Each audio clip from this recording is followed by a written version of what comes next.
азыр талкуу жүргүзүлөт. Э, Биздин азыр бүгүнкү иш-чарабызда, Zoom иш-чарабызда Кыргыз Республикасынын финанс министрлигине караштуу мамлекеттик сатып алуулар департаментинин кызматкери отурат. Борбордук казынанын жана инфо система ишканасынын кызматкерлери дагы отурат. Уруксат берсеңиздер, ушул биринчи сөздү Кыргыз Республикасынын жергиликтүү өз алдынча башкаруулар союзунун директору Орозбаев Бектурган Ибраимовичке сөз берсем. Адилет, рахмат. Саламатсыздарбы, урматтуу кесиптештер. Бардыгыңыздарды Ороз айы менен куттуктайм. Бардык тилектер, дуалар кабыл болсун. Өтө көп суроолор түшүп атат. Чынында эле азыр АТР болгондуктан 2-3 айлык өкмөтү биригип көп суроолор жаралып атат. Ошол себептен сатып алуу мамлекеттик департаментинен да кайрылуулар келип түшкөн бизге. Дагы бир ирет суроо жооп кылып, суроолорго жооп берсек, көп маселелерди чечкенге аракет жасасак деп. Ошол себептен финанс министрлигине караштуу сатып алуулар мамлекеттик департаментине да ыраазычылык билдирем. Борбордук казыналыкка дагы инфосистемас мамлекеттик ишканасына да ыраазычылык билдирем. Урматтуу айыл өкмөттүн кызматкерлери, мүмкүн болушунча суроолорду берип тактап алсаңыздар, кыска берип. Дублирующий суроолорду берип убакытты албасак, анан көбүрөөк суроо жоопко калтырсак убакытты. Адилет, записта жүргүзүлүп атат, записти жүргүзүп, кийин дагы биз жөнөтөбүз группаларга, тайпаларга. Ошол себептен убакытты жакшы үнөмдүү колдонуп, керектүү суроолорду берип, маалыматтарды максимально алып алганга аракет жасайлы. Бардыгыңыздарды активдүү катышууга чакырып кетем. Мамлекеттик ишкананын кызматкерлерине дагы бир жолу ыраазычылык билдирип кетем. Рахмат. Адилет, баштай берсеңиз болот. Рахмат, Бектурган Ибраимович. Урматтуу кесиптештер, анда эмесе Zoom'убузду баштасак, ушул биринчи сөздү мамлекеттик сатып алуу департаментинин ушу бөлүм башчысы Санжар мырзага берсек. Санжар мырза, сиз баштайсызбы? Саламатсыздарбы, урматтуу коллегалар. Мен камерам иштебей атат окшойт.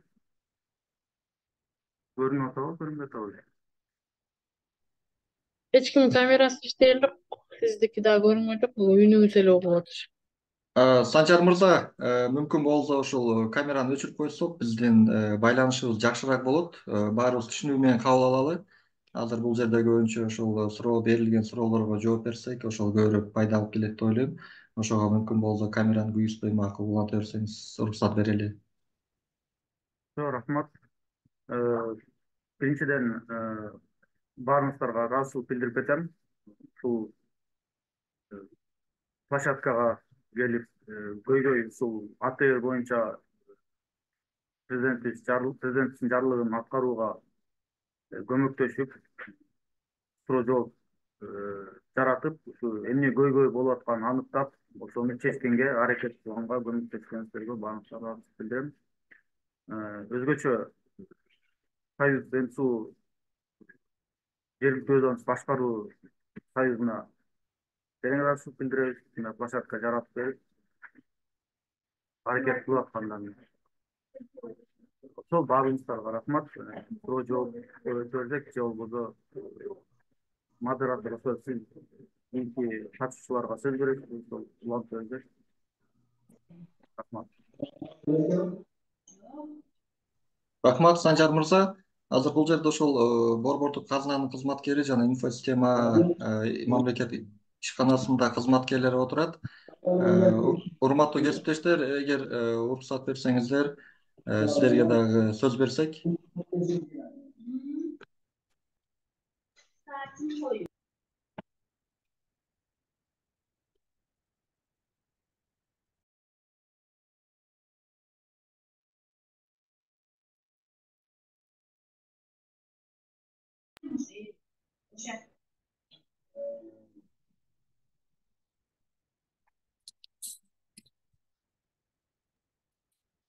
Саламатсыздарбы, урматтуу конференциянын катышуучулары. Борбордук казынанын баш кайдиси Айнура Мусаева бүгүнкү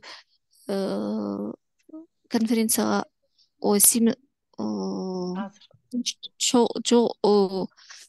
чогулушка катышып жатам. Биз жактан керектүү суроолор болсо, суроолорго жооп беребиз. Рахмат. Инфосистеманын кызматкери дагы бар эле.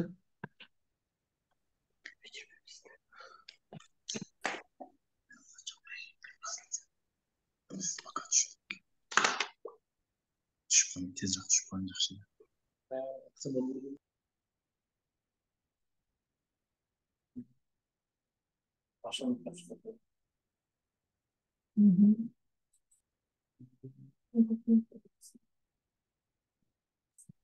Макул улантып эле, урматтуу кесиптештер, анда убакыт өзүңүздөргө белгилүү болгондой азыраак суроо жооп көрсөк. Кимде кандай суроолор боло турган болсо, алдын ала жазылган да кызматкерлер бар. Суроолорду бир чекеден берип, жоопторду алып берсек э. Суроо бере тургандар, колуңарды көтөрүп койсоңуздар, мен кезекке карап сурооңуздарга жооп алганга аракет кылабыз. Талас районунан суроо берейин дедим эле.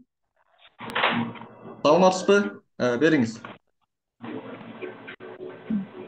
Саламатсыздарбы? Эме боюнча суроо берейин дедим эле мен. Бизде АТР жүрүп атыр да. Андан кийин айыл өкмөттөр бириккенбиз. Биздин айыл өкмөт центр болуп калдык. 2 айыл бизге кошулду. Эми дальнейший действие кандай болот? Биз болсо эмени күбөлүктү алып койдук. Печатьты заказ берди. Эми сатып алуулар жагы кандай болот? Анан дагы бир маселе. Централизованный закупка боюнча биринчи кварталга мен өзүбүздүн айыл өкмөткө мурун запрос жиберип койгон, планга киргизипчи. Берки 2 айыл өкмөттө бир айыл өкмөттө вообще эле эч нерсе порталга киргизбептир. Экинчи айыл өкмөттүн бухгалтери менен байланыша албай атышты. Экөө тең жумуштан кетип калган да. Бизге кат келип жатыр.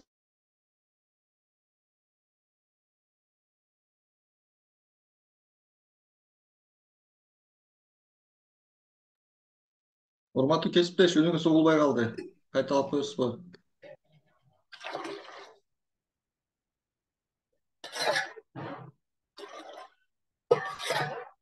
Байланыш үзүлүп калды. Гүлзат айым, акыркы сурооңузду кайталап койсоңуз, акыркы үнүңүз угулбай калды. Бириккен айыл өкмөтчү 3 айыл өкмөт бириктик да, анан кийин централизованный закупки жүргүзөбүз деп атпайлыбы? А4 бумага жана компьютерлерге, дөңгөлөктөргө. Анан кийин биздин айыл өкмөттө планга коюлган эмес да, ошол эме акбарат гана сатып алабыз деп планга централизованный берип койгонбуз. Берки 2 айыл өкмөттөрдө уже бербептир да, бирөөсү однозначно бербептир, эч нерсе действие кылган эмесмин дейт. Кылайын десем дагы эмеси электронный подписи бүтүп калыптыр. Айыл өкмөт башчыныкы дагы, ФЭП башчыныкы дагы. Үчүнчү айыл өкмөттүк болсо, азыр бухгалтер менен байланыша элекмин, азыр жооп берсе ошол жөнүндө да сурайын дегем да. Кандай болот? Например, биз биригип калдык. Жаңы портал ачылабы, кандай болот? Централизованный закупкага биз запрос берип жетишпей калсак кандай болот? Түшүнүктүү, рахмат чоң. Санжар мырза, сиз жооп бересизби?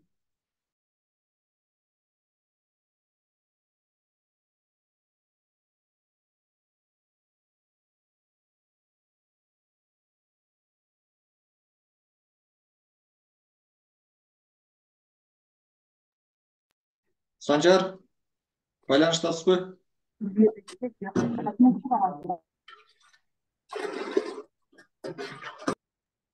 Кечиресиздер, мен чота интернет жакшы эме болбой. Бул жакта азыр кесиптешибиз суроо берди. Могул АТР жүрдү. АТРдин негизинде биз 3 айыл өкмөт бириктик. Көйлүктү алдык дейт. Мындан кийинки кадамдарыбыз кандай болот? Мамлекеттик сатып алууну кандай жол жобосу менен жүргүзүшүбүз керек? Ошол боюнча суроо берип атат.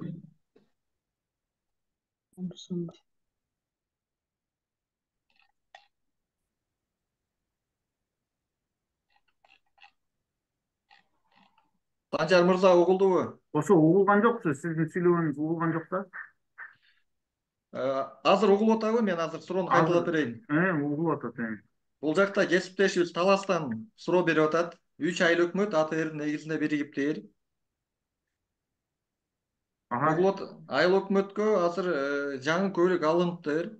Эми мындан кийинки кадамдары мамлекеттик сатып алууда мындан кийинки кадамдары кандай кылабыз деп ошону суроо берип атат да. Ошол процедура боюнча айтып берип коесузбу? Көлүк болгондон кийин кандай кадамдар менен мамлекеттик сатып алуу жүргүзүү керек? Анткени бул жерде 2ден, 3дөн, 4дөн айыл өкмөт биригип кеткен болуучулар болуп атат да. Рахмат, суроону түшүндүм. Бул учурда мындай кылабыз.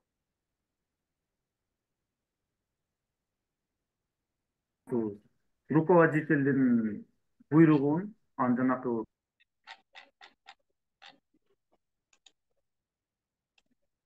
паспортун тиркеп, эме кылып коесуздар. Көлүктү тиркеп коесуздар, регистрация боюнчачы. Бизге письменно кайрылсаң, биз активировать этип коебуз.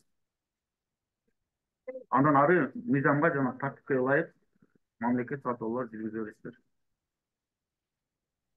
Да, ошол эле Талас районунан анда эме централизованный закупка боюнча жанагы 4 нерсени сатып алабыз дебедик беле? Ак, барак, дөңгөлөктөрчү. Биз өзүбүздүн центр болуп калып атырбыз да, айыл өкмөтүбүзчү. Мен ак баракка заказ берип койдум. Центр болбойсуздар. Сиздер жөн эле реорганизация болуп, бир эле айыл өкмөт болдуңуздар. Эч кандай центр эмессиздер. Жок, сиз менин суроомду аягына чейин биринчи уксаңыз. Анан кийин бизде 3 айыл өкмөт биригип атыр. Мен өзүмдүн айыл өкмөтүмдө централизованный закупкага ак баракты биринчи кварталга киргизип койгом планга. Кетирип койгом. Берки айыл өкмөттөр кошулгандан кийин мен сурадым да алардан, кандай болуп атат десем, алардын 2 бухгалтери тең увольнительнип кетиптир.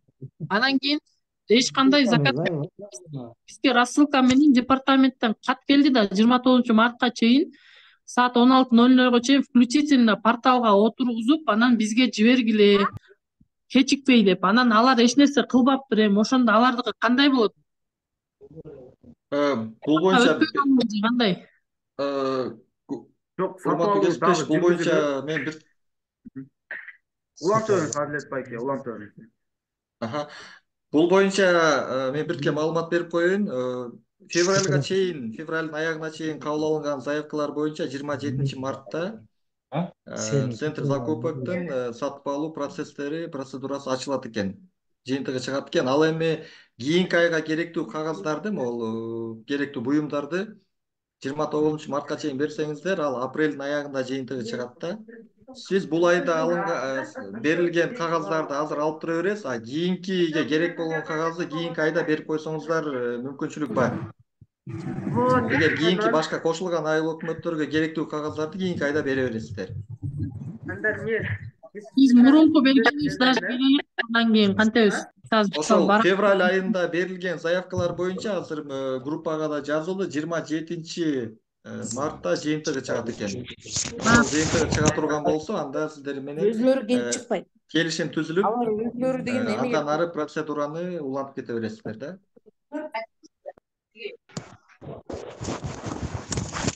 Рахмат. Анан мурунку портал жабылат экен да ошондо, айыл өкмөттүкү. Порталы жабылат экен дейсизби? Жок, мисалы азыр 3 эме айыл түшүнүктүү. Ал жерде азыр Санжар мырза толугураак түшүндүрүп берсин. Ал жерде реорганизация болгон. Ал берки айыл өкмөттөр азырынча жок да эмичи. Ал бир эле айыл өкмөт болуп калдыңыздар. Ал жерде бир эле силердин порталыңар пайда болуп атат да, жаңы элечи. Санжар мырза, ошону толуктап жооп берип коесузбу?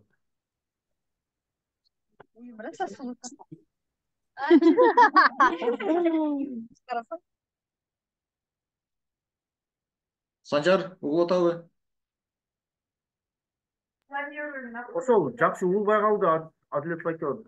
Суроону кайталап берейин сизге. Азыр жанагы АТР негизинде кошулуп, азыр кошулган 2 айыл өкмөттүн порталы жок болобу, биздин эле портал калабы деп суроо берип атат.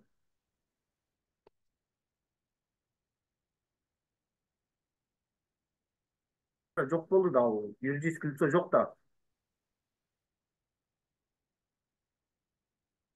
Ошондо жаңы түзүлгөн айыл өкмөттүн эле жоголду, бирок ошол жеке баракчасы лицо калат. как баш Ал эми организация катталган. кошулган айыл өкмөттөрдүкү ал реорганизация болгондордуку жок болот. Жаңы пайда болгондун гана баракчасы калат, туура түшүндүм да. Ошо казынадан соответствующий жанакы эмелери жүргүзүлөт да, счетторуна привязкалар болот да, ал жакта счетторунда эчтеке смета эчтеке отургузулбаса, ал жакта сатып алуу жүргүзүлбөйт. Түшүнүктүү. Анан кошумча да ушул суроого кошумча болуп атат да, мисалы үчүн АТР жүргөнгө чейин айыл өкмөттөр тендер жарыя берип койгондор бар да, тилекке каршы. Бирок АТРдин негизинде ал айыл өкмөттөр жоюлуп кетти. Ал тендерлер жыйынтыгы чыкпай калды, келишим түзүлбөй калды. Ошол учурда кандай кылабыз? Конференцияга кошулдум апа. Конференцияга кошулдум, саат 4-тө башталыптыр да. Бул жакта эмесин караш керек, алардын жанакы келишим түзүүгө укуктуулук документтери кандай болуп калат? Ошол жагын караш керек да. Эми алардын көйлөгү жок, печать жок. Юридикалык жактан ал айыл өкмөттөр реорганизация болуп, жаңы айыл өкмөт түзүлүп калган.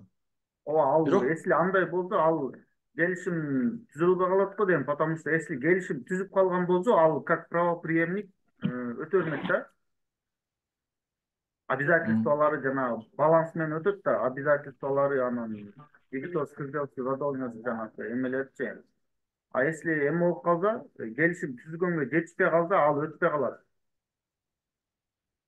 Ошондо да эме биздин айыл өкмөт башчыбыз, например, 29 февралда эме болду. Буйрук чыкты, жаңы айыл өкмөт башчысы отурсун деп. Анан кийин биз болсо эме көмүргө эме берип койгонбуз, тендер берип койгонбуз. Анан кийин жаңы айыл өкмөт башчы келгенден кийин скрытие болду. Мен ага айттым 29-да отурду, ал мен 1-inde айттым эме деп. Бизде ушундай порталдан өткөн тендер. Көмүргө скрытие болду.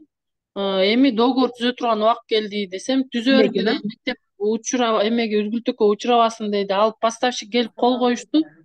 Өкмөт кол койгон жок, менин печатьым жок деп. Поставщик болсо алып келип берди дейди, эмесин көмүрдүчү, эми акчасын күтүп атат. Сиз айтып атпайсызбы эме деп. Болуш керек деп. Кимден биз эме так маалымат алабыз? Мисалы, биздики договор 6-сында түзүлдү да. Жаңы өкмөт 29-да дайындалды. Получается, ал эски өкмөттүн эмесинен, порталынан конкурс чыкты дагы, жаңы келген өкмөт кол кое береби? Жок, ал процедура азыр реорганизация болгончо мен суроңуз жакшы үзүлүп, жакшы угулбай калды да. Укпай калдым сурооңуздучу. Келишим түзүлгөн болсо ошондо бумажный же кандай болду? Эми 29 февралда жаңы өкмөт шайланды. 29 эле февралда эме вскрытие болуп, оценка өттү да. Анан мен жаңы келген өкмөткө айттым, бизде ушундай процедура болуп, көмүр срочно керек, күн суук өткөргөнбүз. Бүгүн вскрытие болду, эмне кылабыз, договор түзөрбүзбү десек, түзөөргө эле алып келип берсин, үзгүлтөккө учуратпай деди. Анан кийин өкмөт жок кезде ал эме в течение 3 дней алып келип бергиле дегенбиз го көмүрдү. Алар алып келип складка түшүрүп беришти. Колду ким коет энди? Мисалы, ал деген мурунку, мисалы Азат деген организация менен порталдан өттү, бирок азыр деген эме Асан деген организация болуп калды да. Башчысы да бөлөк болуп калды, соответственно. Көмүр алып келип, келишим түзүлгөндөн кийин көмүр алып келди ошондо. Ооба. Келишим түзүлсө анда эмне, маселе эмнеде болуп атат?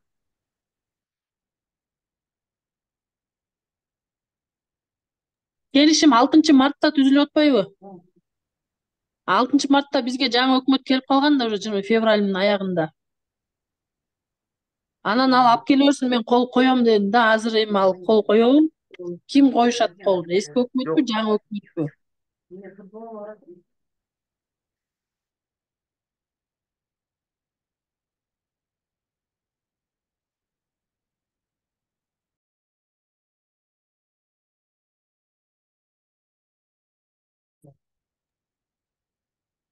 Санжар мырза, Алло.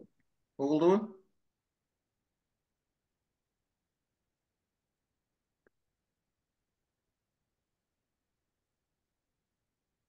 Санжар. Кайсыл айыл өкмөтчүбүз ошол эме боюнча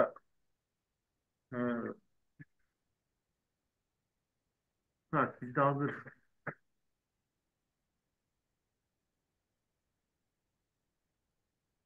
айыл өкмөтүбүз айтып коесузбу? Арал Санжар. айыл өкмөтү. Аралык Э, эме закупканын номери барбы?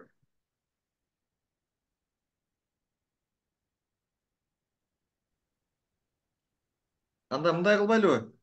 Санжар, бул кесиптешүүбүз сизге түз кайрылса, ушул маселеси боюнча жардам бере аласыз да, э?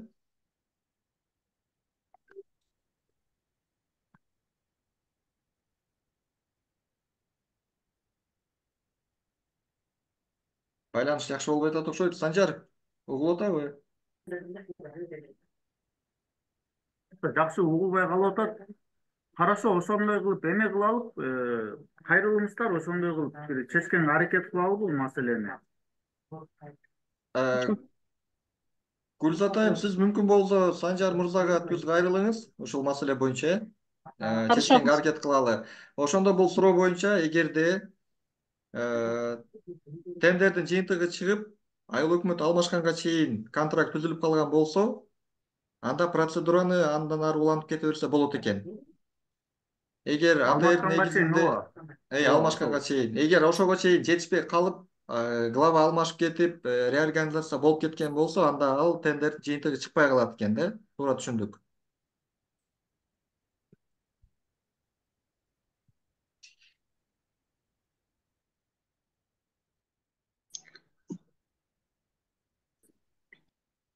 Так, урматтуу Правоприемник деген гражданский кодексте бар да.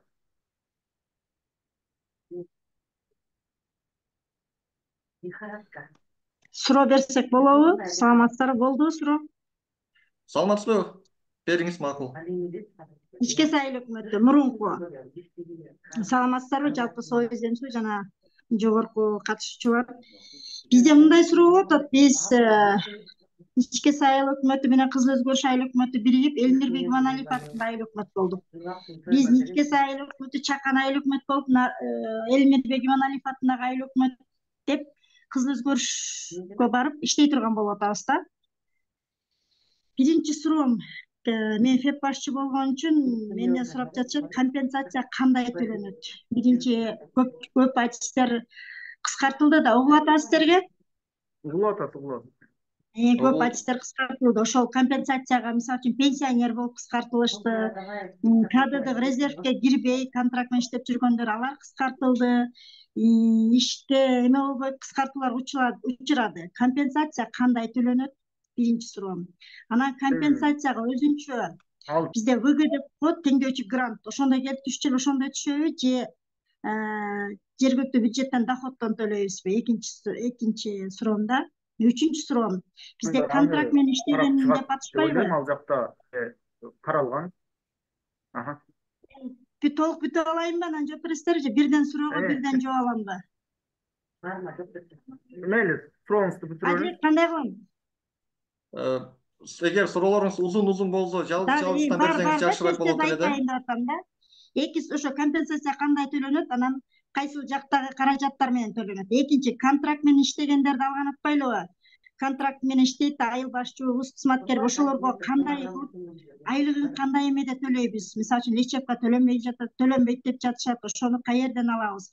Негизи бул онлайн окуу кылбай эле, жок дегенде ФЭП башчыларды, өкмөт башчыларды мындай эле офлайн окуу койсок болмок да. Бул экинчи суроом. Үчүнчүсү, биз бул жерде аппарат кызматкерлери отурабыз да, ошолордон жаралган суроолор болуп атат. Кийин эки үчүнчү суроом болсо, бирөөгө приказ чыккан, кирген, ал эми шарты келбей иштей албайм деп атат. Буйрук чыккандан кийин кайра шарты келбей алыс болуп атат да. Биздин бара турган жерибиз, конторабыз алыс. Ошол кайра иштен чыкса, буйрук чыккандан кийин өз арызы менен иштей албайм, шартым келбейт экен десе, компенсация төлөнөбү дейт.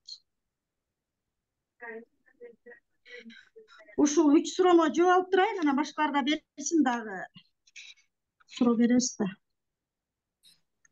Рахмат сурооңузга. Бирок компенсация кандай төлөнөт? Контракттагылар менен кандай төлөйбүз. Эмеси кандай болот да? Эмне негизинде кандай жетектөөчү адис мененби, башка адис мененби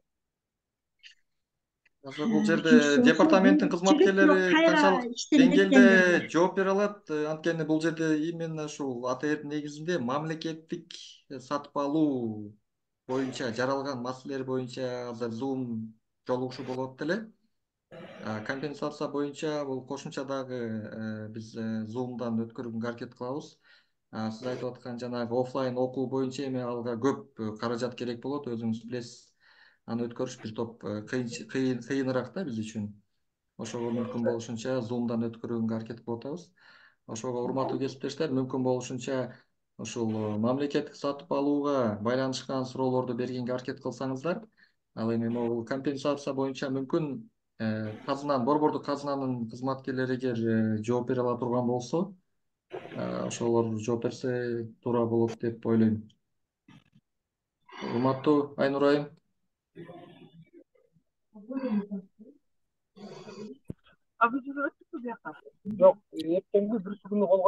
Компенсация тууралуу боюнча вопрос борбордук казыналыктын компетенциясына кирбейт, ошон үчүн бул суроого мен жооп бере албайм.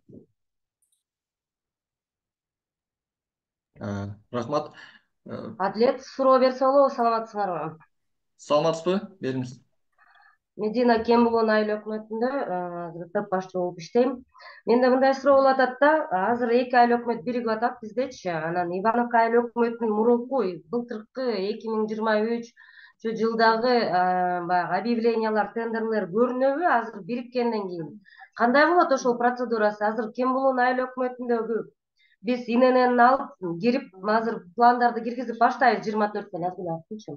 Анан кийин 23 жылкы мурунку биздин объявлениялар көрүнөбү, биригеби же кандай кылып эме кылабыз? Рутакенди го азыр Кембулон айыл өкмөтү кылып алмаштырабыз. Мен мындай болуп атат да, кийин счетный палата, прокуратура келгенде биз аларга кантип көрсөтүп бере алабыз деген суроо болуп атат да мендечи. Рахмат.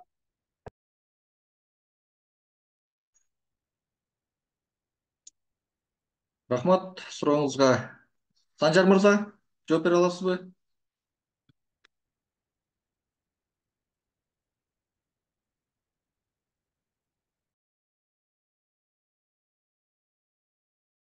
Байланыш жакшы болбой атат, Санжар, үнүңүздү укпай атабыз.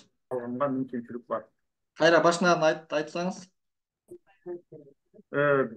Ал тиги маалыматтар, мурунку закупкан документациябы бүт баары веб-порталда сакталып турат, ал 10 жылга чейин сакталат. Эгерде кандайдыр бир маселе болуп, ошол именно документтер керек болсо, аны выгрузка кылып алганга мүмкүнчүлүк бар. Бул жерде Санжар реорганизация болуп кеткен айыл өкмөттөрдүн тендердик документтери дагы порталда сакталат, туура түшүнүп атам да? Ооба. Түшүнүктүү. Рахмат. Кандай кылып алабыз аларды? Мисалы, аяка киргенде логин паролдор жок болуп кетет деп айтып атпайсызбы? ИНН уже жок болот реорганизация болгондон кийин деп. Ал бүгүнкү күндө ал маселени карап чечебиз, бирок в любом случае ал бизде база данныхта турат. Аны биздин тех оператор аркылуу алсак болот. Аны кат жазып алсак болот. Если сиздердин именно өзүңүздөр непосредственно карайбыз десеңиздер, ал жагы дагы каралат да. Пока ал жагын эми толук кандуу чече элек, сиздерди блокировка кыла турган жактарын. Бирок в любом случае бул маалыматтар базада болот. Ал эч жака жоголуп кетпейт, турат.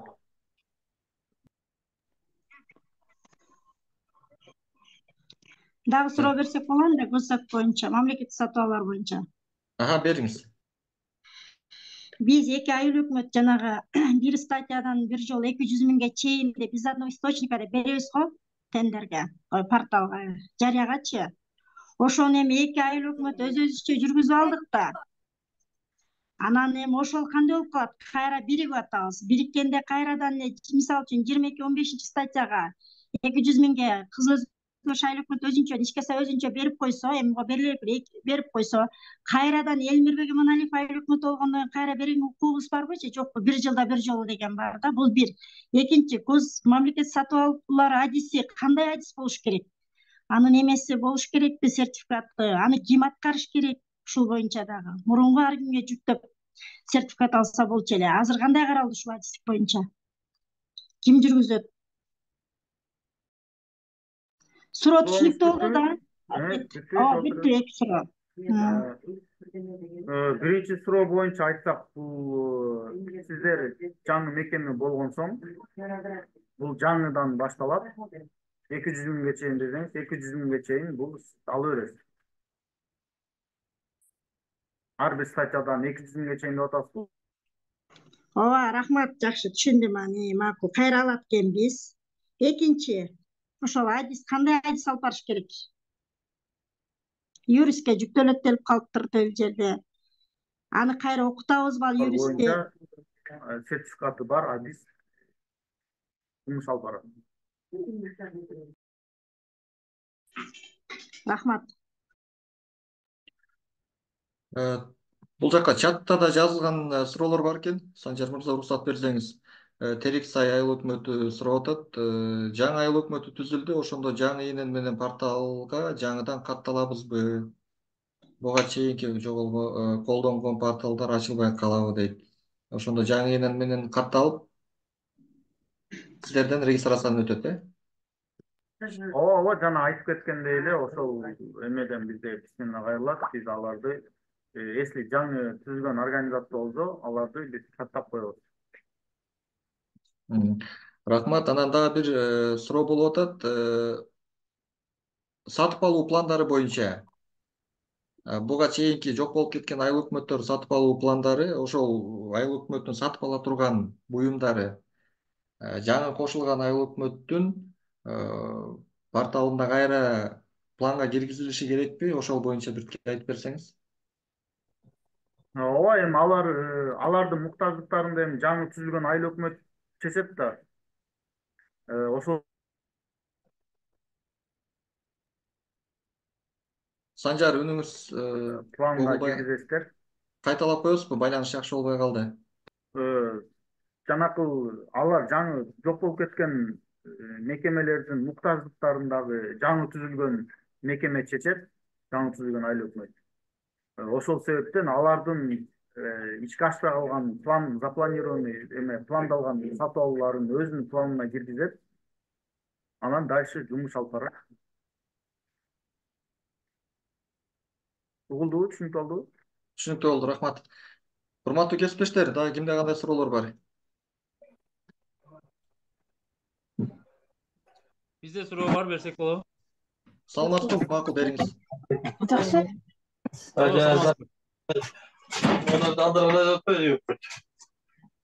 Сүйлөшсүңөрбү? Телефон барбы? Ооба. Саламатсызбы, урматтуу кесиптер, бериңиз.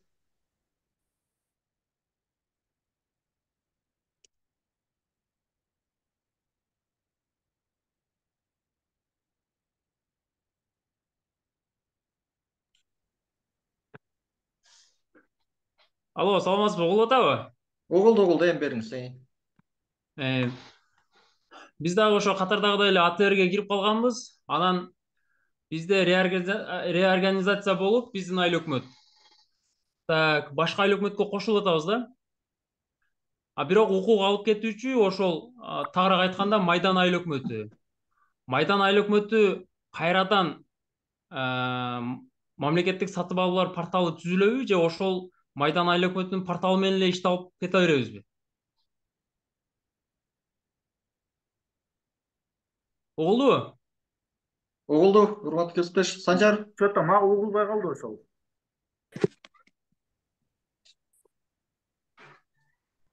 Байланыш жакшы болбой калыптыр. Суроону кайталап коесузбу? Биздин айыл өкмөт дагы башка айыл өкмөткө кошулду да. Тагыраак айтканда Майдан айыл өкмөтүнө кошулду. Ошондо биз Майдан айыл өкмөтүнүн мамлекеттик сатып алуулар порталы менен ишти алып кете беребизби же кайрадан башка портал түзүлөбү? Сиздер кандай болду ошондо бөлүп башка эчтеке алган жоксуздарбы? Жаңы мекеме болуп түзүлгөн жоксуздарбы? Күбөлүк эле алмашты, иненен алмашты тагыраак айтканда. Бирок аты жөнү ошондой эле калды. Иненен баары алмашса, анда бизге кат жазып, ошонун баарын эме кылабыз, жаңылайбыз да. Жаңылайбыз, Анан дагы бир суроо. Бериңиз. Биз жана сиз айткандай контракт түзүлгөндө уже жана сиз айткандай дебиторский, кредиторский болуп наркы айлык өкмөткө өткөзүп беребиз дедиңиз, туурабы? Ооба, ал боюнча дагы мен мондай предварительно айтып койдум. Бул боюнча Минэконом менен жанакы Госагентство по делам госслужб местного самоуправления бар да. Ооба. Ошолор жумуш алып барат да. Булар силерди курировать этип, эми бул кандай тартипте эмне болот экенин алар дагы тагыраак маалымат берет сиздергечи. Мен просто жанакы гражданский кодексте норма бар да, правопреемничество дегенчи. Мен ошону эле сиздерге предварительно айтып койдум. Ошондой тартипте кетет депчи. Именно азыр кандай тартипте эмне болот, жанакы жергиликтүү администрациялар бар, ошолор сиздерди непосредственно курировать этет да. Кайсы норматив менен кандай болот, ошолор сиздерге да тагыраак маалымат берет. Негизи сиздер бухгалтерский балансыңарды өтөт да эмелергечи. Ошол организациягачы техникаларыңар өтөт, баары өтөт да. Ооба. Ошонун баарын жанакы административный зданияңар өтөт, баары өткөндө ошого ылайык сиздер жанакы бук баланс менен прием передача болуп, дебиторский, кредиторский активдер баары өтөт. Азыр дагы бир суроо жаралып калды да. Биз ошол бир сатып алууну контрактка келишимге чыга албай калдыкчы. Себеп дегенде жанагы реорганизация учуруна туура келип калдык дагы, биздин эсептерди уже токтотуп койду дагы. Биз бияктан порталдан контрактка чыга албай калдык. Бирок билесиз да, берки подрядчиктер подтверждение басып койгон алар. Подтверждение басып койгондон кийин бул жактан уже акыркы стадиясыны жанакы флажок чыгарып контрактка киргизиш үчүн ошону киргизе албай калдык. Ошол маселе кандай болот? Контракт түзүлбөй калса, ал контракт түзүлбөй калды деп атасыз да, Ооба. Контракт түзүлбөй калса, эми жанакы оценка жүргүзгөн киши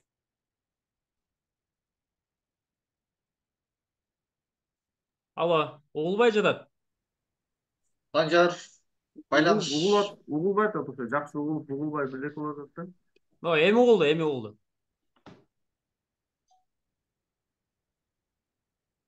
Санжар, так кайталап коесузбу?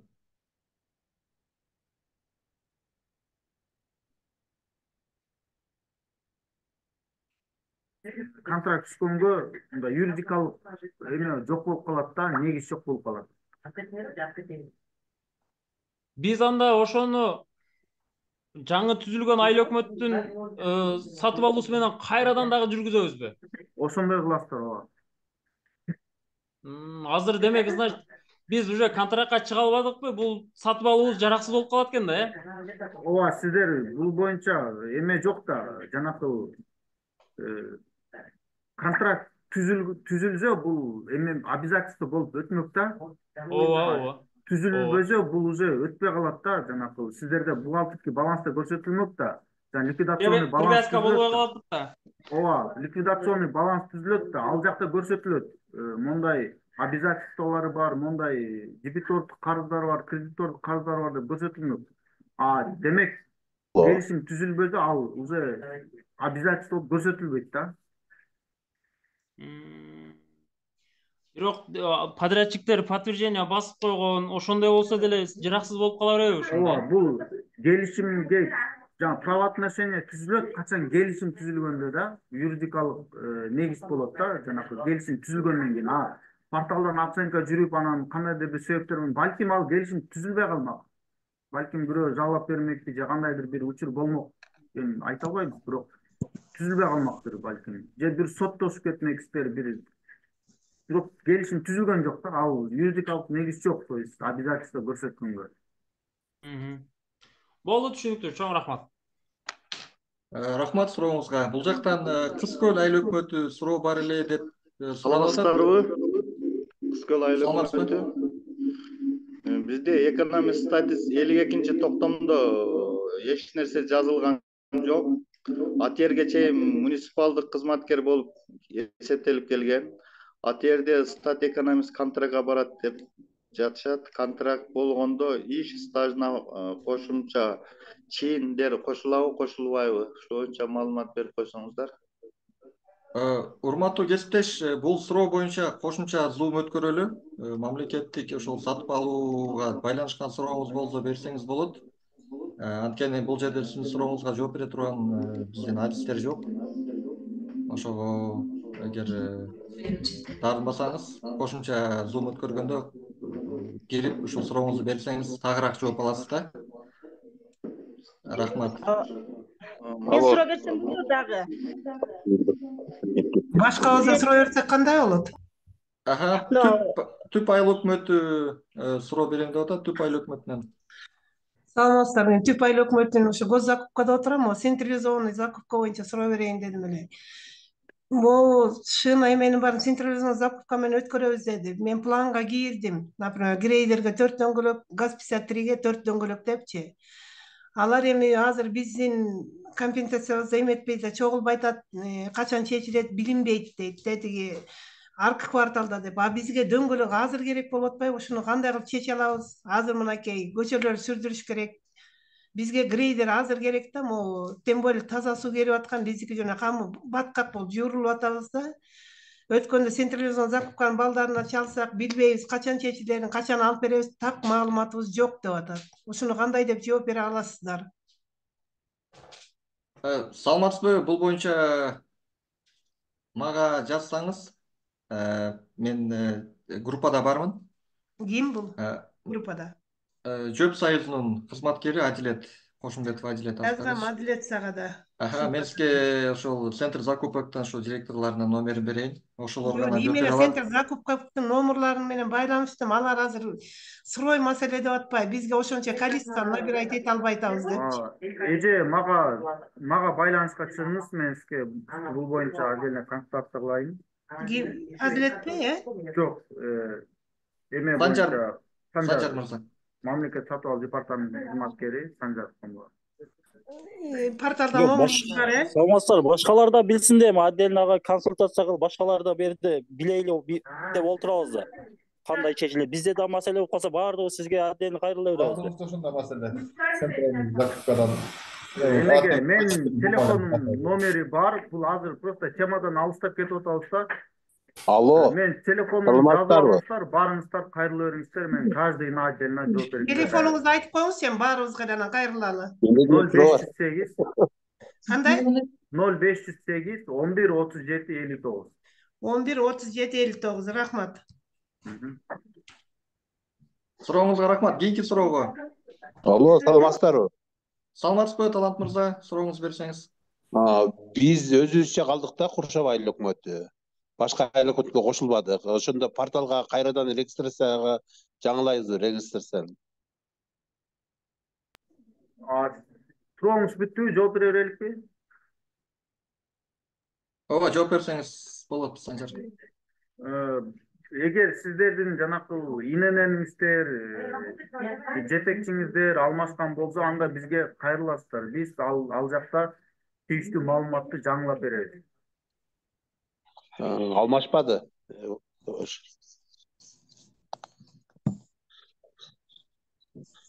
Эч ким алмашпады, өкмөтүбүз деле калды. Ининибизди ham алмаштырбадык, бүгүн неме болбоду. Талант мырза, эгерде силердин ИННиңиз алмашпаган болсо, анда силер башынан кайра каттоодон өтүштүн кажети жок экен. Эски портал менен эле өтө иштеп, ишти улантып өткөнсүздөр. Ооба. Рахмат. Азыр чатка дагы сөз берели. Бул жактан Нуржамал деген кызматкер суроо берип атат. Саламатсызбы? Мен Кара Суу айыл өкмөтүнүн бухгалтери.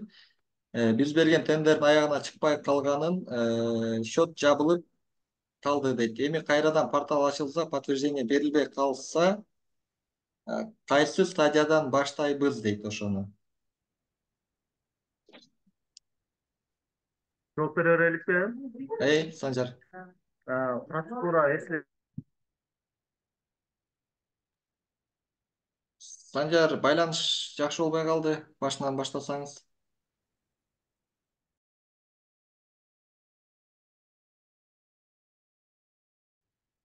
Эгер ал айыл өкмөт алмашпай турган болсо, наименование баардыгы калса, срок действия предложения поставщиков деген бар. Ошону карап көрүш керек. Ал бүтүп калган болсо, ал сатып алуу болбой калат. Саламатсыздар. Ал алмашты да. Айыл өкмөт башчыбыз алмашты, кошулдук. Анан кошулгандан кийинки действия кандай болот деп атасыз? Анда сиздер жаңы юридикалык жак болуп түзүлдүңүздөр да. Ооба, Анда ооба. ал башка башынан кыласыздар. Бизде уже подтверждение берейин дегенде счет жабылып калды. Ага чейин биз уже продуктылардын баарын алып келип доставка кылып койгон да. Ошону биз кандай кылып которуп бере алабыз? Бул кадамдын негизи туура эмес да. Келишим түзүлгөндөн кийин анан иш чара жүргүзүлөт да, поставка башталат. Ошо келишим түзгөнбүз да, келишим түзүлүп калган. Жок, түзгөн деп Акчасын атпайсызбы? которо албай калдык да ошону. Ошо кандай болуп калат ошондо? Жок, келишим түзүлгөн болсоңуздар, ал бюджеттин обязательство калды да, ал сиздер жанакы эмеде бухгалтерский жанакы ликвидационный баланстарды кылып атканда көргөзөсүздөр да, ал келишим бар деп. Кайра бюджеттин обязательство кылып койдук болот. Жок, бюджеттин обязательство эмес, ал ошо ликвидационный баланстарды көргөзөсүздөр да. Эми бул маселе азыр кандай эме болот, ошол эмеде ликвидационный баланс түзүп атканда тактайсыздар да.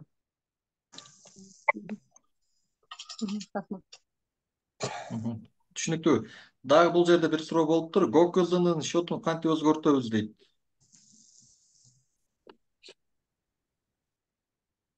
ГОКЗнын счетун эмеден порталдан эле өзгөртүп коесуздар. Ал жанакы информация, настройки деген кнопка бар. Ошол жакта жанакы сатып алуу уюму боюнча маалымат деген ошол жакка тиркелет. Ошону эле алмаштырып коесуздар болот. Алло, ассаламу алейкум. Суроо берсек болобу? Саламатсызбы, Бек Султан, бериңиз.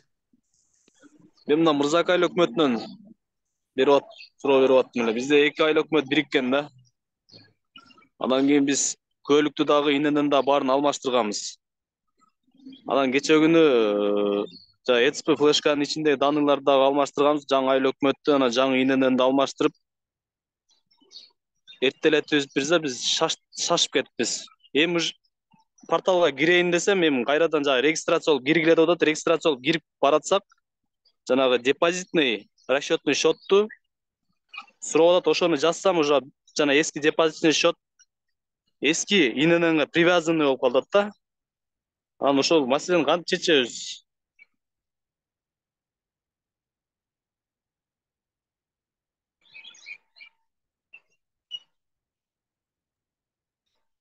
Санжар, суроо угулбай калды да, ошол что-то толук угулбай. Жаңы иненен менен регистрация болуп кирип атканда порталга. Жана депозитный расчетный счетко келгенде ошо счетту жазсам, дальше кетпей атат. Орусча сөздөр чыгыпчы. Расчетный счет уже регистрирован депчи. Жана мурунку айыл өкмөтү иненен привязанный болуп калып атат да. Ошону жаңы инененге байлаш үчүн кандай кылыш керек? Эмне кылыш керек? Биякта счетту байлаш боюнча маселе болуп атабы? Ооба. Азыркында мурунку айтып кеткен айыл өкмөттөр жана алмаштырабызбы, эмне кылабыз атабыз, биз аларды уже басып өттүк да. Биз уже жаңы иненен менен регистрация болуп кирейли деп атабыз. Регистрация болуп кире албай атабыз эмчи?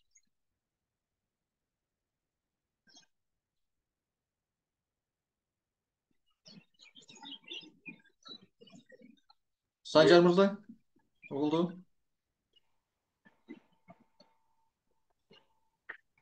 Иненен алмашта андай организация жок да, кандай ал? Ооба, түшүнүп атам. Организация жок, башка организация болду, жаңы иненен мененчи. А бирок депозитный расчетный счет ошол боюнча калды да.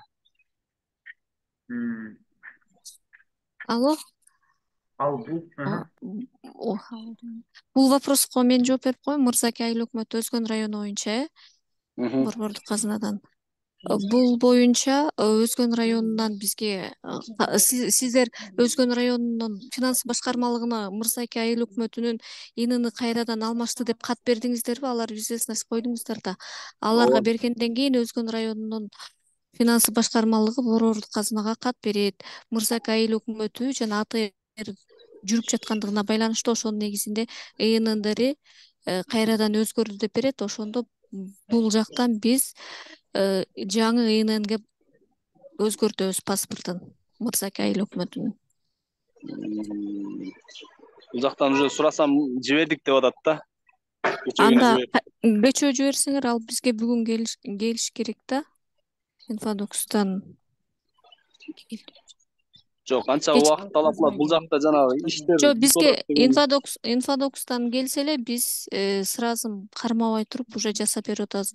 Азыр бүгүнкү күндө 5 айыл өкмөтү жаңыдан регистрациядан өтүп, алардын бүт процедуралары жасалды. Сиздин телефонуңузду алсам болобу? Сиз менен байланышып сурап. 0551 81 03 14. Азыр. Дагы бир кайталап коесузбу? 0551 81 03 14. Рахмат. Рахмат, Айнур айым. Урматтуу кесиптештер, кимде суроо бар? Кийинки суроого. Биз Кочкор району Карасай айыл өкмөтү. Саламатсызбы? Сурооңуз. Бизде бул ГОКУЗунун шоту основной аппараттын шотуна байланып калган да. Ошону кандай кылып неметсек болот? Порталда ошол ГОКУЗунун шоту, основной шотту көргөзүлүп калыптыр да. Өзгөртүш керек болуп атабы ошону? Өзгөртүш керек болот. Каяка кайрылабыз да? Ал шотуңуздарды өзүңүздөр эле личный кабинеттен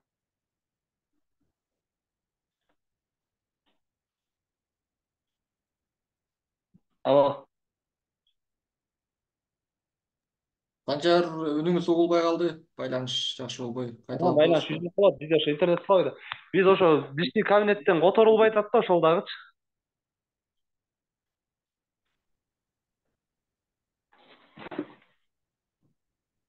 Алло. Бул департаменттин кызматкеринин байланышы жакшы болбой атат. Суроону кайталап берели. Санжардын айтуусу боюнча личный кабинеттен өзгөртүү керек экен, бирок сиз айтып атасыз, личный кабинеттен өзгөртүлбөй атат деп, Азыр анда Санжарга кайра берели суроону. Санжар, угуп атасызбы? да что-то үзүлүп кайра эме болуп атат го. Бул айыл өкмөттүн кызматкери сурап атат. Счеттун номерин личный кабинеттен өзгөрүлбөй атат. Биздики окшошпой атат дейт. Кандай кылабыз дейт. Анда жанакы эмеге айткан номер боюнча байланышсаңыз, WhatsApp'тан жазыңыз, биз эмеге карап, ИННңизди карап эме кылалы. Номер жаңы эле угулбай калды. Мен байланыш үзүлүп калат да, интернет калбайт да биз жакта. Жакшы тартпайт. 0508 11 37 59. 11 38 59, 37 59. 11 37 59. Ким деп жазып? Санжар. Калмуратов Санжар. Калмуратов Санжар. Макул. Рахмат. Сурооңузга рахмат. Урматтуу кесиптештер, кийинки суроого. Ой, очередь бизге келиптир да. Кандайсыз, жакшысызбы? Биз Шахып түгүл эже, Бегай, анан Окиш. Кесиптештер. Суроо барбы, урматтуу кесиптештер? Алло. Мен Мырзаке айыл өкмөтү боюнча айтып кетейинчи, жана вопрос чыкпады ИНН боюнча. Мырзаке айыл өкмөткө уже инфодокстан келип, биз бүгүн мен оңдоп турмун уже. Жаңы ИННге алмаштырып турбуз да. Сиздер өзүңүздөр бүгүн кайра кирип көрсөңүздөр, может чыгат. Обновить этип. Саламатсыздарбы, менде суроо бар эле. Рахмат. Бериңиз.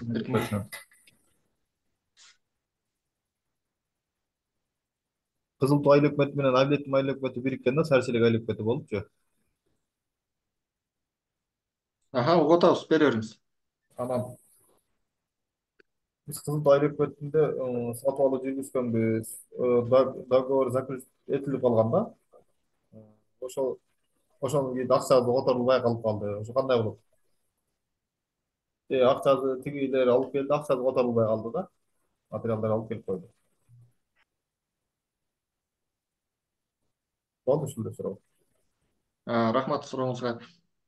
Бул жогоруда суроого окшошуп кетет экен. Санжар өзү жооп берсин. Санжар, Ошо угулбай калды да, чөтө угулбай атат. булар айтып атат, 2 айлык өкмөт биригиптир. Кызыл Туу менен Абилет Майыл өкмөтү биригиптир. Контракт түзүлгөн экен. Товарлар келип түшүптүр. Бирок акчасын которгонго жетишпей калыптыр. Кандай кылабыз деп атат? Жок, ал контракт түзүлгөнбү? Контракт түзүлүптүр, ооба.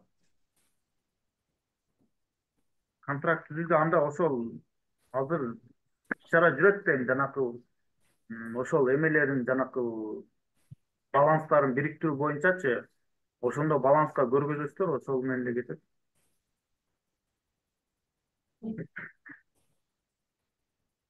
Эркинбек, жооп түшүнүктүү болдубу? Баланска дейби? Туура, азыр эки бириккен айыл өкмөттүн балансы бириктирип, анан биригет экен. Ошол биригип атканда баланска көрсөтүп кетиш керек экен. Санжар, мен туура түшүндүмбү жообуңузду? Ооба, если там эмеңиздер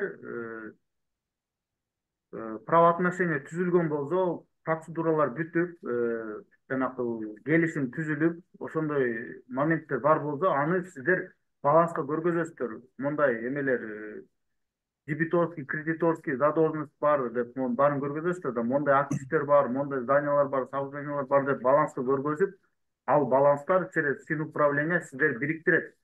Ошол жака көргөзүшүңүздөр керек.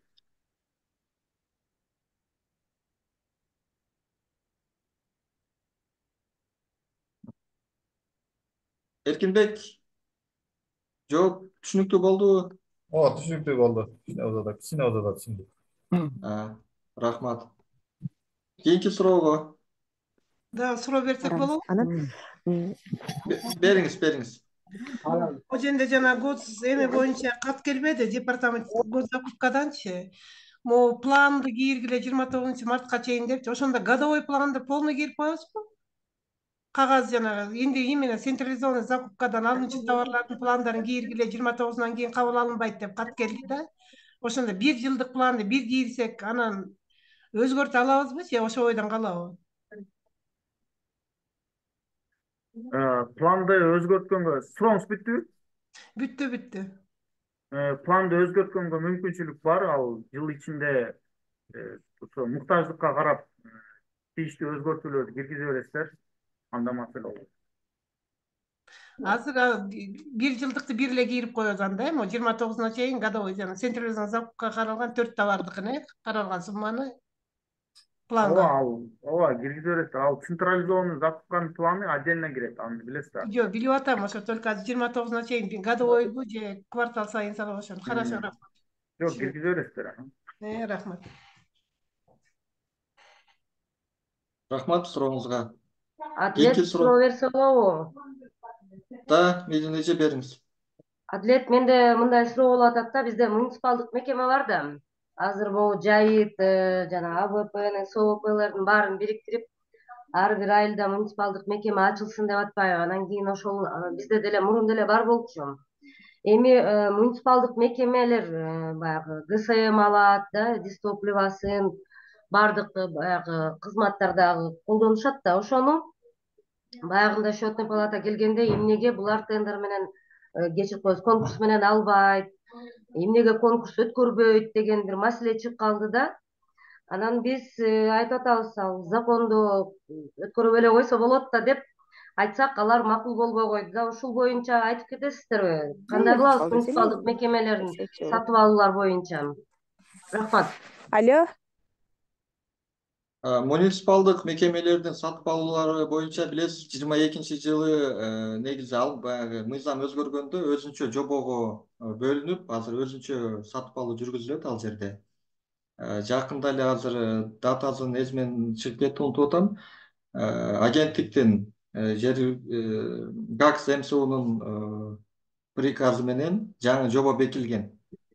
Ошол жобонун негизинде сатып алуулар жүргүзүлөт да. Аны айыл өкмөттөр өзлөрү бекитиш керек. Типтүү жобо. Ошол жобонун негизинде ал жерде деле тендердин негизинде сатып алуулар жүргүзүлүшү керек. Эгер бул суроо менен толугураак жооп алам десеңиз, ушул Союз Эм суунун кызматкери бар. Муниципалдык ишканалар боюнча суроолорго жооп берет. Саякбаева Гүлнара деген. Кааласаңыздар мен телефон номерин берем. Түз чыгып суроолоруңузга жооп алсаңыздар болот. Адилет мындай болуп атат да, бул башкы биздин мыйзамдачы бул сатып алуу боюнча экинчи эмесинде прямой жазган каттар жок бекен? деп эмелеп турат, азыр айтам. Экинчи статьясында беренесинде азыр айтам кайсы 5-чи подпункт болуп калабы, ошол жерден не регулирует эти закупки деп атпайбы? Анда кандай болуп калат? Алар өзүнчө эме сатып алууларбы же ушул эле портал менен колдонушабы? Анда же Жок. тиги мыйзамды алып салыш керекпи? Муниципалдык мекемелер закупка менен колдонбой эле койсо болот дегенди. Жок, бул мыйзам мамлекеттик сатып алуулар мыйзамы, бул мамлекеттик же болбосо жергиликтүү бюджеттен сатып алынып аткан товарлар, кызматтар жана жумуштарды сатып алса болот да. Ал эми жанагы муниципалдык ишканалардын сатып алуусу боюнча иштерди бул өзүнчө жобого ылайык жүргүзүлөт. Бул жобо жакынкы күндө ошол агенттиктин приказы менен бекитилген, жогоруда айтып кетпедимби? Ошол жобого ылайык жүргүзөсүңөр. Ал жобо типтүү болуп аталат. Аны алынат. Муниципалдык ишкана керектүү жерлерин мүмкүн оңдоп түзөө киргизилет. Жана айыл өкмөттүн мындайча айтканда токтому менен бекитилет экен да. Ошого толугураак жооп алыш үчүн ошол жогоруда айтып кеттим, ошол Гүлнара эжеге кайрылсаңыздар, мындай тереңирээк консультация силерге бере алат ошол боюнчачы. Бирок тендери жок, эч бир сатып алуу жүргүзүлбөш керек. Ал жерде муниципалдык ишкананын деле тендер аркылуу, конкурс аркылуу сатып алуулар жүргүзүлөт ал жерде деле. Жөн эле мындай акчаны чыгарып барып базардан сатып алуу деген ал жерде деле болбойт. Макул, рахмат Адилет. Саламатта. Номерин айтып коесузбу ошол муниципалдык кызмат боюнча иштегендерди? Муниципалдык кызмат боюнча кимде ким суроо боло турган болсо, азыр мен телефон берейин. Аты жөнү Саякбаева Гүлнара, Союз Эм суунун кызматкери. Телефону 770 330 479. Жазып алдыңыздарбы? 770 330 479. Саякбаева Гүлнара бул муниципалдык ишкананын сатып алуусуна тиешелүү суроолорго жооп берет. Так, урматтуу кесиптештер, мамлекеттик сатып алууга байланышкан суроолор боюнча дагы кимде кандай суроолор бар? Саламатсыздарбы? Биз Күлчө айыл өкмөтүнөн суроо берсем болобу? Саламатсызбы, бериңиз. Биз жаңы иненен алдык. Айыл өкмөттөр реорганизация болуп бириккенден кийин порталга башынан регистрация болдук, бирок киргенден кийин пользовательский соглашение деп ачылбай эч нерсе көрүнбөй атат да. Госзакупка чалсак ала албай атабыз. Телефондорун албай атышат. Түшүнүктүү. Сурооңузга рахмат. Санжар, жооп бере аласызбы ушул боюнча? Мен чото суроону жакшы угулбай Биз реорганизация болуп, эки айыл өкмөт бириккенден кийин жаңы иненен менен регистрация болдук через ЭЦП флешка аркылуу. Бирок киргенден кийин эчтеке көрүнбөй атат, пользовательский соглашение деп эле турат да.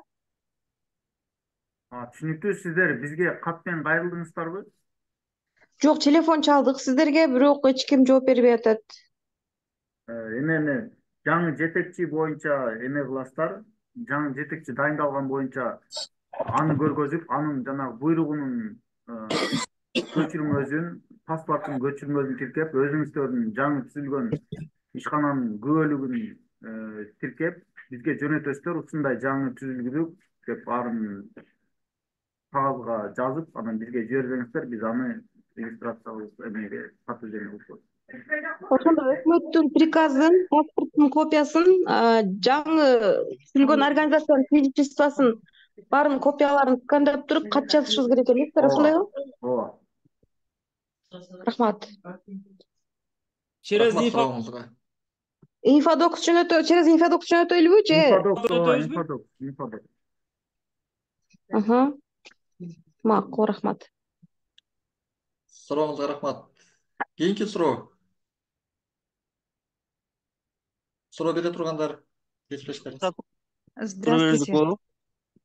Можно спросить? Да, Мадина, здравствуйте. Задавайте.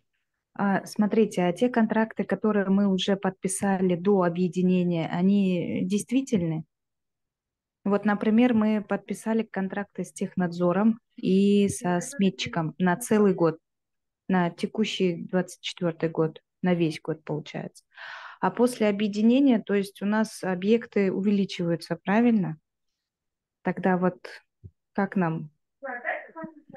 Да, вот насчет этого мы уже обсуждали. Я сейчас чуть-чуть за рамки своей компетенции выхожу, но тем не менее я вас проконсультирую. Когда вот вы объединяетесь там, вы составляете баланс, ликвидационный баланс, да? И это все будет происходить через районный финуправление. И в этом балансе вы должны вот это все отразить, ваши дебиторские, кредиторские обязательства, ваши активы, здания, сооружения, технику, вот это все вы указываете, и ваши активы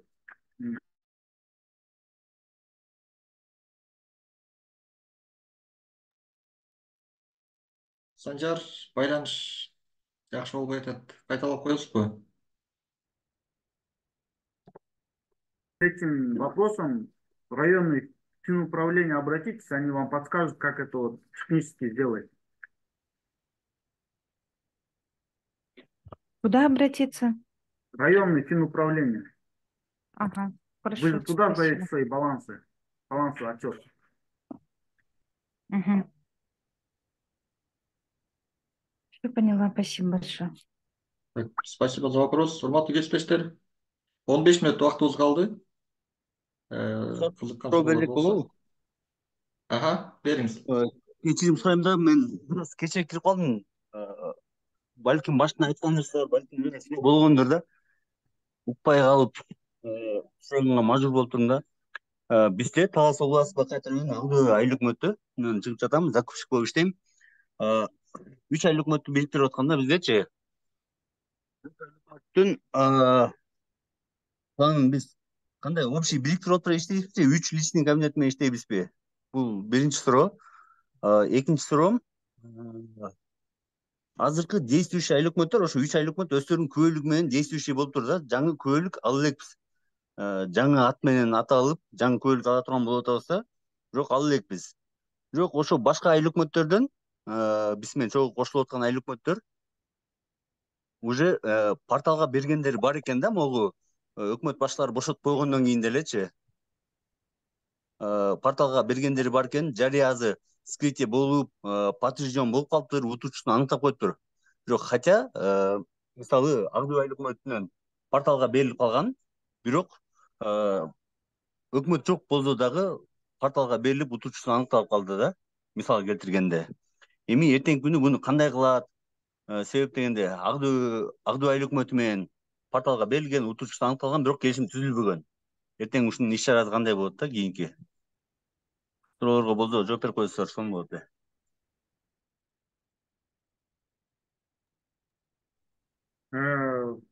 Суроого жооп берип, биринчи сурооңуз боюнча сиздерде 3 жеке кабинет болбойт. Бир жеке кабинет менен иш алып барасыздар.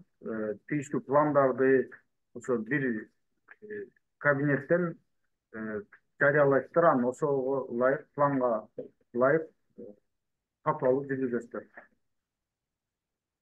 Жанакы айыл өкмөттөр боюнча эми булар башчысы жок болсо кандай жумуш алып барып атат мен билбейм. Бул боюнча ошол айыл өкмөттөр менен таташыш керек экен. Бул боюнча дальше жумуш жүрбөйт да. Эми процедура барганда деле ким ал жакта келишим түзөт. жанакы жаңы эме болгондо бул тийиштүү комиссия түзүлүш керек, жанакы жаңы юридикалык жак болуп түзүлдү да, ал жакта буйрук чыгып, комиссиянын составын апеллять этиш керек. Ошол комиссия процедураны жүргүзүп, жеңүүчүнү аныкташ керек. Анан бир жак тараптуу эле мындай жүргүзүп койгон туура эмес болуп калат.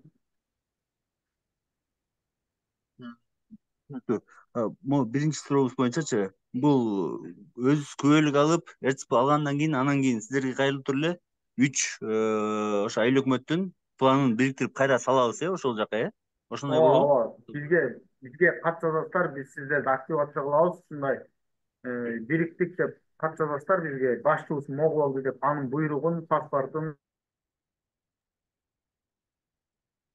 Чоң рахмат, Алла ыраазы болсун. Жакшы уюш бергениңизге чоң рахмат. Чоң рахмат.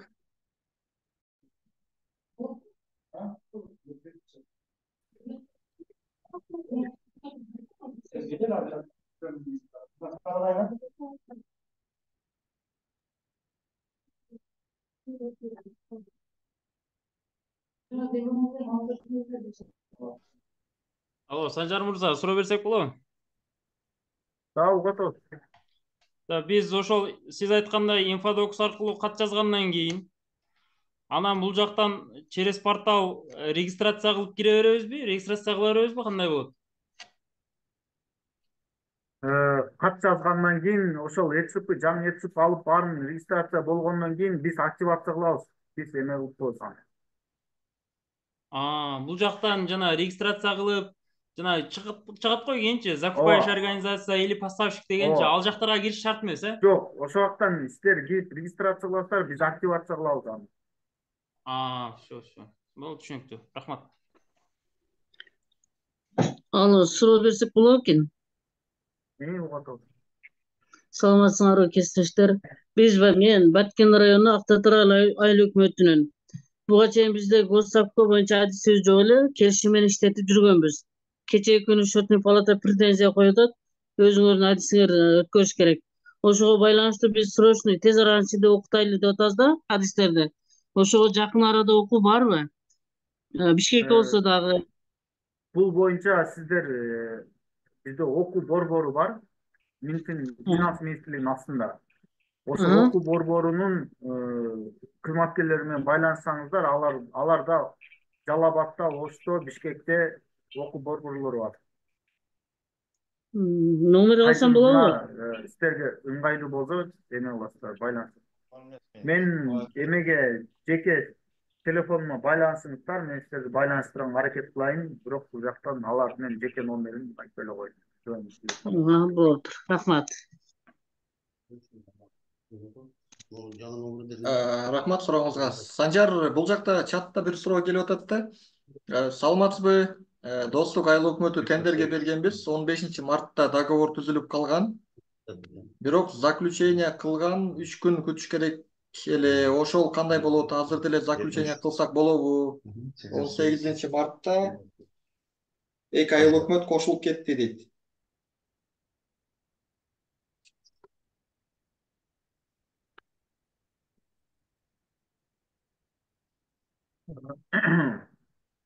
Бул жакта ошол детальдарды такташ керек экен. Бул жакта жанакы даттануулар болгон жокпу? Кайсы айыл өкмөт экен? Мен жеке номериме байланышып койсом, мен нюанстарын тактап анан жооп бериш керек экен бул маселеге.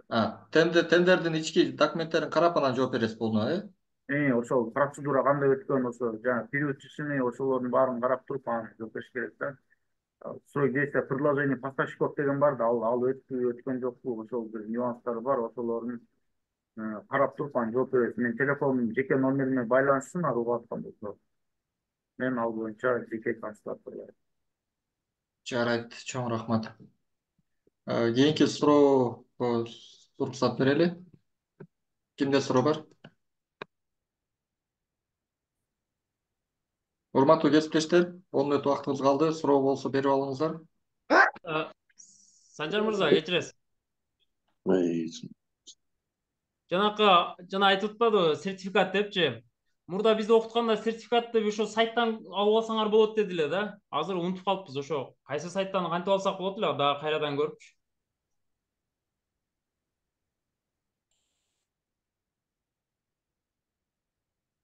Бул департаментке караштуу окуу борбору бар. Ошол окуу борборунун сайтына киресиздер. Анан ошол жактан көчүрүп алсаңыздар болот сертификатты. Департаменттин сайтына киребизби? Жок, департаментке караштуу окуу борбору бар го, центр обучения. Аха. Ошонун сайты бар, өзүнүн сайты бар. Ошол жака киресиздер, ошол жерден карайсыздар. Рахмат. Урматтуу кесиптештер, кийинки суроого.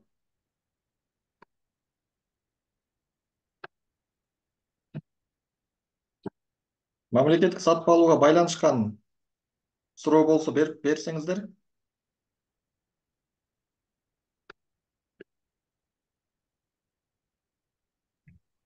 Адилет уруксатпы, менде бир суроо бар эле да. Аха. Бизде баягы централизованный закупка деп атпайсыңарбы, баягы А4 компьютер дөңгөлөк деген булардычы. Аны Аха. централизованный закупка кылбай эле өзүбүз эле закупка кылып койсок эмне болот? Мыйзамды бузабызбы же бузбайбызбы? Рахмат.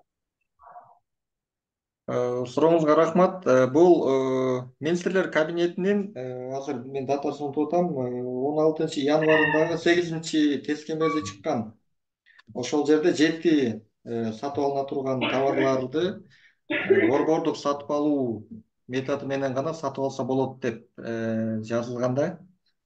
Ошого байланыштуу ошол товарларды айыл өкмөт түздөн түз сатып алганга мүмкүнчүлүк жок азыр. Ошон үчүн ал товарларды централизованный гана сатып алсаңыздар болот. Аны порталга берип атканда, планга киргизип атканда ошол централизованный закупки дегенди тандап койсоңуздар, ал как заявка катары ошол центр закупокко келип түшөт экен. Республика боюнча ошол керектүү жана топтолгондо, өлчөмү топтолгондо алар өздөрү сатып алууну жүргүзүп,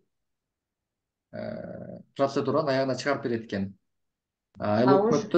Айыл өкмөттөр ошого өзүнүн товарынын көлөмүнө ылайыктап эле ошол утуп алган поставщик менен келишим түзүп, ал товарды кабыл алып, анан керектүү сумманы төлөп берет экен да. Хорошо, а мисалы А4-нинчи текст спецификациялары кандай болуп калат? Биздин талап менен алынабы? Же бардык баягы арзаныраак немелер болуп калабы? Кандай болуп калат могу текст спецификация боюнча? Текст спецификацияны киргизип атканда да ошол суроо бар экен, ал жерде заявканы киргизип атканда суммасын коюу деген жерге. Эми ал жерде ошол центр закупоктун кызматкеринин жооп бергенине ылайык баягы каталогдо жазылган сумманы же болбосо мониторинг жүргүзүп, ошонун средний сумманы киргизип койсоңуздар болот экен. Бирок ал жерде баягы мамлекеттик сатып алуу процедурасы болуп атканда өзүнчө сумма жазылат экен да, мүмкүн болсо ошол силердикинен ылдыйраак, төмөнүрөөк болуп калышы мүмкүн экен. Ошон үчүн суммасын өзүңүздөр баягы мониторинг жүргүзүп, ошол сумманы койсоңуздар болот деген жоопту берген да. Буну Санжар мырза да толуктап айтып кетсе керек. Санжар мырза, ушул боюнча сиз дагы толуктап коесузбу?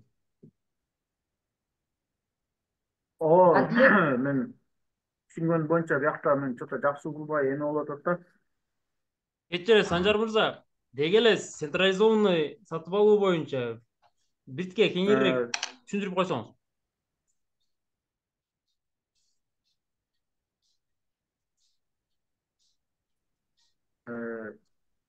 План берип атканда өзүңүздөрдүн бааңыздарды коесуздар, анан бирок центр закупок бааны эме кылып атканда сатып алуу жарыялардын астында алар да мониторинг жүргүзөт. Ошолордун жүргүзгөн мониторингинин негизинде алар өздөрүнүн баазын коет. Балким алардын баазы силердикинен азыраак болуп калышы мүмкүн. Ал жакта ошол берүүчүлөр өздөрүнүн сунуштарын берип атканда бир баа берет, ошол баа менен анан сатып алуу жүргүзүлөт.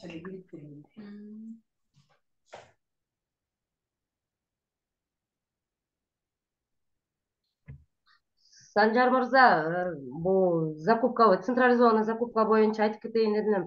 Сиз баасы боюнча айтып атасыз да, мен текст спецификациясы боюнча айтып атам. Бизге кандай, биз каалаган кагазыбызды анан ошо менен ала алабызбы же башкача кагаз, арзаныраак кагазды алып калабызбы деп сурап атам. Жок, сиздер сурооңуз бүттүбү? ооба. Тех спецификация боюнча айтсак, сиздер өзүңүздөрдүн спецификацияңыздарды жазсаңыздар болот. Ал жакта өздөрүнүн шаблондук эмелери бар, мондай кагаз деп. Алар сизди канааттандырбаса, сиздер өзүңүздөрдүн спецификацияңыздарды жазып бере аласыздар.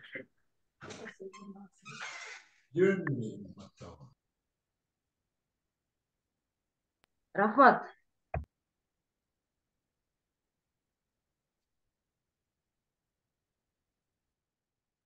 Урматтуу кесиптештер, суроолорго 5 мүнөт, 4 мүнөт вактыбыз калды.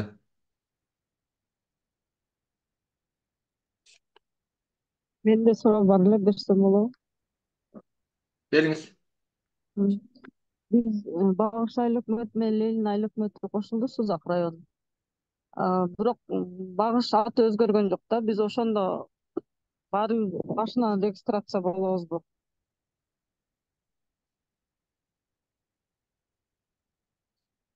Суроого жооп кыла береликпи? Бул боюнча жана дагы маалымат берип кеттик. Сиздерде жанакы перерегистрация болуп иненен башка алмашту да. Свидетельство ооба башынан алып атат. Ооба, башынан алып ошондо болгон себептен сиздер бизге кат жазасыздар, жетекчини көргөзүп, күбөлүктүн көчүмүн өзүн көргөзүп, анан жетекчинин паспортунун көчүмүн өзүн берсеңиздер, биз аны алмаштырып коебуз бул жакта. Флешканы да алмаштырышыбыз керек да анда. Флешканы да алмаштырасыздар, ал жакта жанакы жетекчилер алмашып атпайбы?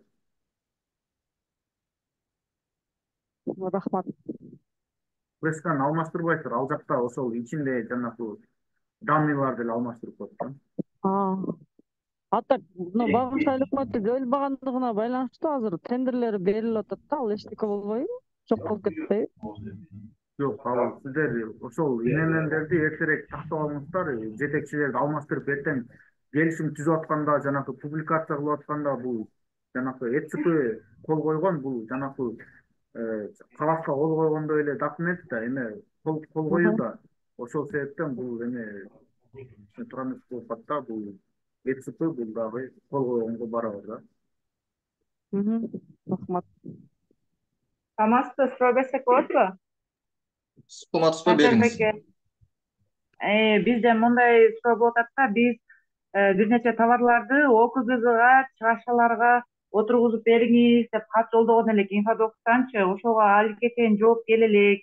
Анан бүгүн бир сотрудник менен байланышсам, өзүңүздөр 33-13төн беренесинен тандап, анан ошол жерге жазсаңыздар болот деп атпайбы? Анан 33-13 деген беренесине карасам, ал жакта растениянын мындай аябай эле башка түрлөрү чыгып атат да, анан именно ушу бизге керектүү товар чыкпай атат. Ошону кантип каттаттырсак болот, ошол жөнүндө.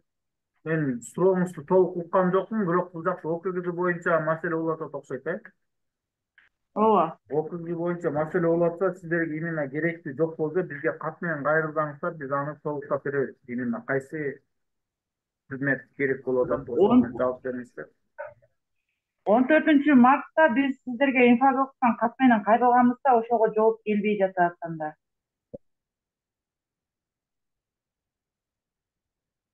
Ошого жооп берип койсоңуздар, ошол товарды киргизип берсеңиздер, анан биз ошого жарыялаш керек болуп аткан. WhatsApp номерди айтып берип жөнөтүп коесузбу, мен тактайын. Кайсы WhatsApp номерди?